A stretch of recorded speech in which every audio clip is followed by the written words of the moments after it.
Ილება უცნაური და გაუგებარია, როგორც ბესელიამ თქვა ამ რეფორმას, რომელიც ისედაც შეფერხებული იყო, ვინაიდან კონსენსუსის მიღწევა გართულ და პრეზიდენტის ვეტო კიდევ უფრო შეაფერხებს. ეხლა გრძელდება ჩვენი გადაცემა და ჩვენი სტუმარია გიორგი ვაშაძე. გამარჯობა, მადლობა რომ გვერდთვებით. მე მინდა თავდაპირველად დავიწყო ცერცვაძის საქმესთან დაკავშირებით თქვენი კომენტარი მოვისმინოთ და შემდეგ სხვა კითხვებიც მაქვს. თქვენი განცხადება ვნახე ბოლო პარლამენტის თავმჯდომარეს ადანაშაულებთ, რომ გემალებათ და პრეტენზიები გაქვთ, რატომ არ ხართ საკონსტიტუციო კომისიაში, ამაზეც მინდა თქვენი აზრი გკითხოთ. პირველ რიგში თქვენ მონაწილეობდით აქციაში, რომელიც გაიმართა გუშინ აი ამ კონკრეტული ოფიცრის ბედთან დაკავშირებით. რა უნდა გაეკეთებინა ქართულ მხარეს და რა არ გააკეთა თქვენი აზრით, ეს შეგნებულად გააკეთათ, ან არ გააკეთა თუ შეუგნებლად? აი როგორ პოზიციონირებთ თქვენ? პირველი ყველაზე მნიშვნელოვანი ვფიქრობ, რომ ნებისმიერი საქართველოს მოქალაქის ვალია, რომ აქ აქტიური იყოს, არა პასიური პოზიცია ჰქონდეს და საკუთარი აზრი გამოხატოს, მხარდაჭერის, იმიტომ რომ ამას დიდი მნიშვნელობა აქვს, თუნდაც უკრაინაში ამ საკითხის გადაწყვეტასთან დაკავშირებით, იმიტომ რომ უნდა ყველა მიცოდეს, რომ ერთიანი ვართ ამ პოზიციაში. მეორე, მე ვფიქრობ, რომ ძალიან ასე ვთქვათ, ბევრი კითხვის ნიშანია ხელისუფლების მოქმედებაზე.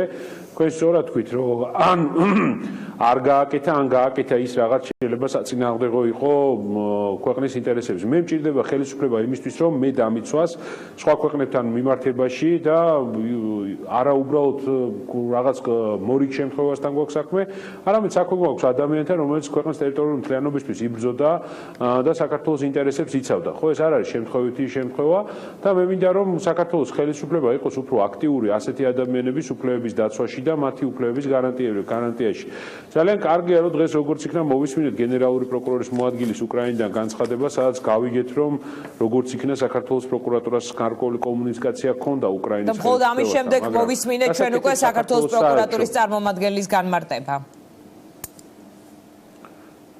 დიახ, მაგრამ მე უფრო მეტი კითხვის ნიშანი მაქვს, რა ასაკეთებს საქართველოს საელჩო? იყო თუ არა დაესწრო თუ არა სასამართლო პროცესი? საერთოდ საგარეო საქმეთა სამინისტრო საერთოდ ბოლო პერიოდში განსაკუთრებით გახდა რაღაცა უფუნქციო, ასე ვთქვათ, დანამატი თუ რა დავარქვა არ ვიცი, ხელისუფლების, რომელიც არაფერს არ აკეთებს, რა ვიცი, რისთვის ყავს დიპლომატიური კორპუსი, რისთვის ყავს საელჩო, რისთვის ყავს დიპლომატები, რისთვის უხდით მათ ხელფას, რომ ჩვენი მოქალაქეების ინტერესები დაიცვან, რატო არ არიან, რატო არ აკეთებენ კომენტარს, რატო არ გვეუბნებიან, რა აქტივობებს აქვს მათი კონდეს კომუნიკაცია ბატონ უკლებასთან, რომელიც საქართველოს დიპლომატიურ მისიას წარმოადგენს კიევში, მით უმეტეს ხუთშაბათს იქ პროცესია ჩანიშნული. საქართველოს დიპლომატიური მისია ფაქტობრივად უკრაინაში ხა მე ვიცით რომ ხშირად მიწევს იქ ვარ მნიშვნელოვანწილად და საქართველოს დიპლომატიური წარმომადგენლობა უკრაინაში ფაქტობრივად არ ყავს და ეს ძალიან დიდი პრობლემაა ზოგადად ვფიქრობ მით უმეტეს როცა უკრაინა ჩვენი მთავარი პარტნიორი უნდა იყოს როგორც დეოკუპაციის საქმეში ასევე ეკონომიკურ განვითარებაში რა ვიცი ევროპასთან ინტეგრაცია ყველაფერში ერთად ვართ ხო ყველა ეს ტკივილი ერთად გვაქვს განცდილი საქართველოსაც და უკრაინასაც მე იმედი მაქვს რომ და დარწმუნებული ვარ რომ უკრაინის ხელისუფლებას ექნება ძალიან ლოგიკური და სწორი პოზიცია ცერცვაძის საქმესთან მიმართებაში მე ჩემი არხებით მქონდა ურთიერთობა უკრაინის მაღალი თანამდებობის პირებთან, მქონდა ამ თემაზე საუბარი, ასევე მქონდა ცდილობა დავკავშირებოდი ცერცვაძის ადვოკატს, მე მინდა უფრო დეტალურად ვიცოდე ინფორმაცია, სამართლებრივად რა ხდება. შეგიძლიათ რამე უფრო მეტი მოუყვეთ ჩვენს მაყურებელს? კი მე ველოდები ახლა ინფორმაციას ცერცვაძის ადვოკატისგან, რომელსაც დავეკონტაქტე და რაღაც შეხვედრაზე იყო, როგორც იქნა ტელეფონი ვიშოვეთ, აქ თქვენ ეთერითაც ვისარგებლებ, რომ ვისაც აქვს უფრო დეტალური ინფორმაცია ამ თემასთან დაკავშირებით, იქნებ გამოვიდნენ ჩემთან კონტაქტზე, იმიტომ რომ მე მაქსიმალურად გამოვიყენებ ჩემ კონტაქტებს უკრაინის მთავრობასთან, რომ ეს საქმე დასრულდეს ისე, როგორც შეეფერება ჩვენი ქვეყნის გმირების ინტერესების დაცვას. და თქვენ გაქვთ უკრაინის მთავრობასთან კონტაქტები? თქვენ გაქვთ ხა უკრაინის მთავრობასთან ისეთ ტიპის კონტაქტები, რომელიც შეგიძლიათ გამოიყენოთ, მით უმეტეს მას შემდეგ, რაც იქ ქართველი მაღალჩინოსნების, ასე ვთქვათ, ინტეგრაცია უკრაინის ხელისუფლებაში დასრულდა, თლად კარგად არა. არა, ჩვენ როგორ კი მე კლავაც ვაგზელებ თანამშრომლობას უკრაინის მთავრობასთან, რამდენიმე ძალიან სერიოზულ რეფორმას ვაკეთებ და უმაღლეს დონეზე გვაქვს კონტაქტი, მაქვს პირადად კონტაქტი უკრაინის მთავრობასთან და ამ კონტაქტებს აუცილებლად გამოვიყენებ იმისთვის, რომ ჩვენი ასე ვთქვათ, თანამემამულების ინტერესები, პატრიოტი ადამიანის ინტერესები იყოს დაცული, უბრალოდ ჭირდება მეტი სამართლებრივი ინფორმაცია, იურიდიული ინფორმაცია იმასთან დაკავშირებით თუ რა პროცესია, რა ხდება რეალურად, რა მტკიცებულებებთან გვაქვს საქმე, რა გარემოება, ეხლა გესმით რომ ეს ყველაფერი არის საერთაშორისო სამართლით რეგულირებული თემა და ეხლა თვითნებობას ვერც ერთი ხელისუფალი ვერ მიმართავს ვერც ერთ ქვეყანაში, ხო? იმიტომ რომ არსებობს საერთაშორისო ნორმები, რომელიც უნდა იქნეს დაცული. აქ ჩემი პოზიცია ცალსახაა, რომ ეს არის ადამიანი, რომელიც იცავდა საქართველოს ტერიტორიულ მთლიანობას და ბოლომდე უნდა დავიცვათ, რომ საქართველოში დაბრუნდეს ეს ადამიანი უნებლად, სულიად უნებლად და რაც იქნება საჭირო, ჩემს პირად კონტაქტებს ყველაფერს გამოვიყენებ ხაზს უსვამ ყველაზე მაღალ დონეზე, რაც კი არსებობს უკრაინაში. თქვენ გაქვთ იმედი, რომ ექსტრადირებაზე უარს ეთქვის? გაქვთ თუ არა იმედი, რომ უკრაინული მხარე უარს ეთქვის ექსტრადირებაზე და რა უნდა იყოს ასეთ შემთხვევაში მისი მთავარი არგუმენტი? თუ ელემენტარული იოტისოდენა შესაძლებლობა არსებობს იმის, რომ სამართლებრივად უარი თქვას უკრაინამ ექსტრადიციაზე, უკრაინა ამას გააკეთებს, ამაში ვარ 100%-ით დარწმუნებული, იმიტომ რომ ვიცი ძალიან კარგად უკვე განწყობები, რა განწყობაა უკრაინის მთავრობაში ამ კონკრეტულ საქმესთან დაკავშირებით. ეხლა ცალკე საუბრის საგანია რა მოხდა ქვეყნის საქართველოს საზღვრის გადაკვეთის დროს, რატომ მოხდა, რომ აქ არ მოხდა ამ ადამიანების ან თუნდაც გაფრთხილება, ან დაკავება, ან არ ვიცი, შესაბამის სამართლებრივი ზომები არ იქნა მიღებული, რომ ამ ჩიხურ სიტუაციაში არ აღმოჩენილიყავით. მოდით ეს აუცილებლად გავარკვიოთ და ამაზე კითხვის ნიშნები მე მაქვს ნამდვილად საზღვრის დაცვის პოლიციასთან, შინაგან საქმეთა სამინისტროსთან, რატო არ გააფრთხილეს საკუთარი ქვეყნის მოქალაქე, რომ მას ემუქრებოდა ინტერპოლის დევნა, მით უმეტეს რომ ეს არ არის რიგითი მოქალაქე, კიდევ ერთხელ ვამბობ, ეს არის ადამიანი, ვინც ქვეყნის ტერიტორიული მთლიანობისთვის იბრძოდა და მას ეძებს თურმე შენი ოკუპანტი ქვეყანა. ხო შენი ტერიტორიის ოკუპანტი ქვეყანა. ეს ალკე თემა, მაგრამ ჩემთვის ამოცა ნომერი 1 არის, რომ რაც შეიძლება სწრაფად ეს ადამიანი იქნეს განთავისუფლებული და დაბრუნდეს საქართველოში. კიდევ ერთხელ თქვენი ეთერით ხაზს უსვამ, რომ ვისაც აქვს ინფორმაცია ადვოკატთან შევეცადე კონტაქტი, დავრეკე მე თვითონ ტელეფონის ნომერზე, თანაშემწემე საუბრა, რომელიც მითხრა, რომ დამიკავშირდება ადვოკატი, ველოდები კავშირს ადვოკატის მხრიდან, რომ უფრო მეტად ჩავერთო ამ საკითხის გადაწყვეტაში და აუცილებლად ამ თემას გადავწყვიტავთ მე ყველაფერს ვიხმარო. გიორგი, ეს ანუ თქვენ ამბობთ, რომ თქვენს ხელთ არსებულ კონტაქტებს გამოიყენებთ, რომ დაეხმაროთ ამ ადამიანს, რომ ისე მოგვარდეს პრობლემა, რომ ის არ იქნეს ექსტრადირებული რუსული მხარისთვის გადაცემული. ცოტა ხნის წინ გავრცელდა ყოფილი პრეზიდენტი საკუთარ სოციალურ ქსელში წერს, ის მოუწოდებს სააკაშვილზე მაქვს საუბარი უკრაინის ხელისუფლებას და პრეზიდენტ პოროშენკოს ქართველი ოფიცრის რუსეთისთვის გადაცემით თავი არ შეირცხვინოს.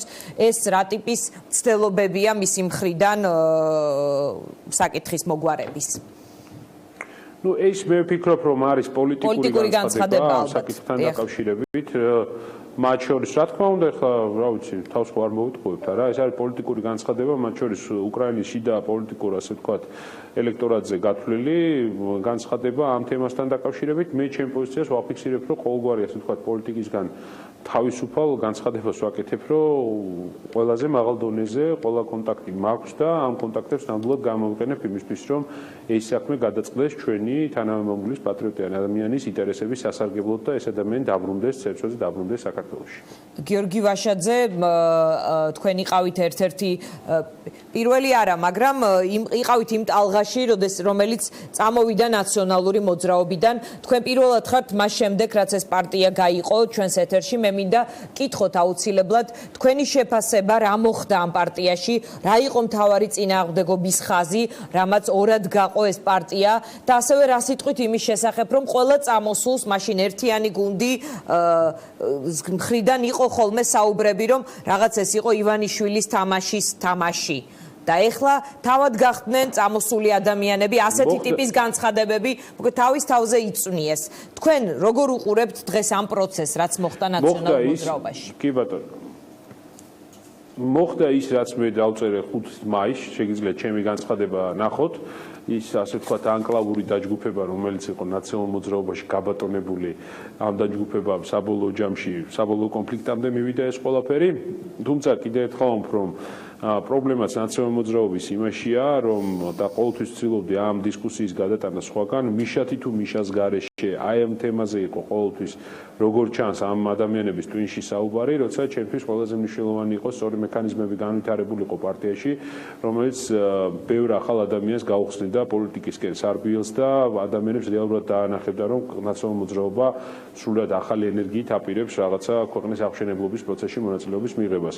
ჩვენ ნახეთ რა ჩვეულებრივი მომენტი, რომ გაიყო ურად ნაციონალურ მოძრაობა, მას გამოიყო ევროპული საქართველო, ხო? თუ არ ვწდები ესე ქვია, ევროპული საქართველოს. კი, რაც ყველამ ვიცით ისედაც იმაზე ნუ შეჩერდებით, აი მიზეზები, ანუ მიშას თითო მიშას გარეშე ეს იყო მაინც მიშა იყო წყალგამყოფი მაინც ამ პარტიის. რა თქმა უნდა, აბა რა არა, რა თქმა უნდა, ერთ-ერთი მნიშვნელოვანი ეს იყო და მეორე იყო ის, რომ ის ჯგუფი, რომელიც გამოიყო ხა ნაციონალურ მოძრაობას, მას არ უნდოდა კულუარული მართვის მექანიზმების ხელიდან გაშვება. და ეხლა მათი მხრიდან საუბარი, რომ მათ რეფორმები უნდოდათ ნაციონალურ მოძრაობაში, მართლა სასაცილოა, პირდაპირ ვამბობ, იმიტომ რომ ყველა მაგალითად ჩემი რეფორმის ინიციატივის ძირითადი მოწინააღმდეგე, ჩაუხრელი მოწინააღმდეგე და მებრძოლი სწორედ ეს ადამიანები იყვნენ, თავისი ბოკერიათი, ბაქრაძით და რა ვიცი, მაჭავარიანით და გოგორიშვილით და სულ ყველათი აბსოლუტურად, რომლებიც ახლა არიან ახალ პარტიაში მოკალათებულები. მე ვფიქრობ, რომ ამ ადამიანებს დიდი პოლიტიკური პერსპექტივა არ აქვთ, იმიტომ რომ მათ გონებაში არის ისევ და ისევ რაღაცა კომუნისტური სტილის პარტია, რომელიც უნდა არსებობდეს და არა თანამედროვე სტილის პარტია, რომელიც უნდა იყოს ღია გახსნილი და სრულად განსხვავებული მართვის და საერთოდ ვფიქრობ, რომ საქართველოში ვერც ერთი პარტია ვერ გადარჩება, რომელსაც ისევ კომუნისტური სტილის მართვის სისტემა ექნება რა და ეს მახასიათებელი აქვს ქართულ ოცნებასაც და ამიტომ ვფიქრობ, რომ მათაც ძალიან დიდი პერსპექტივა არ აქვთ. და სააკაშვილს და დარჩენილებს არა აქვთ ასეთი მახასიათებელი. მითხარით რაც გინდათ და გეტყვით. სააკაშვილს და მის მხარდამჭერებს არა აქვთ ასეთი მახასიათებელი. როგორ არა, იქაც არის ასეთი მახასიათებელი, თუმცა მომეწონა ის, რომ ყრილობაზე საუბარი იყო პროექტულ მართვაზე, დებიუროკრატიზაციაზე, რასაც 3 წელი ვსაუბრობდი, ძალიან კარგია, თუ ამას განახორციელებენ, უბრალოდ რამდენად არის ამის განხორციელების რესურსი დარჩენილი ნაციონალურ მოძრაობაში, ეს კიდევ მეორე დიდი კითხვის ნიშანია. მე ვფიქრობ ერთ რამეს, რომ ნაციონალურ მოძრაობა თვითონ თავისთავად, რა თქმა უნდა, რეიტინგს დაკარგავს ამ გაყოფის შედეგად, ნაკლები მხარდაჭერა ექნება ნაციონალურ მოძრაობას, იმიტომ რომ ნაკლებად დაინახავენ პერსპექტივას, რომ მას შეუძლია თუნდაც არჩევნებში გამარჯვება ან რეალურად შეცვალოს სამე ქვეყანაში, ამიტომ ძალიან დიდი თავისუფალი ველი რჩება პოლიტიკურ ასპარეზზე.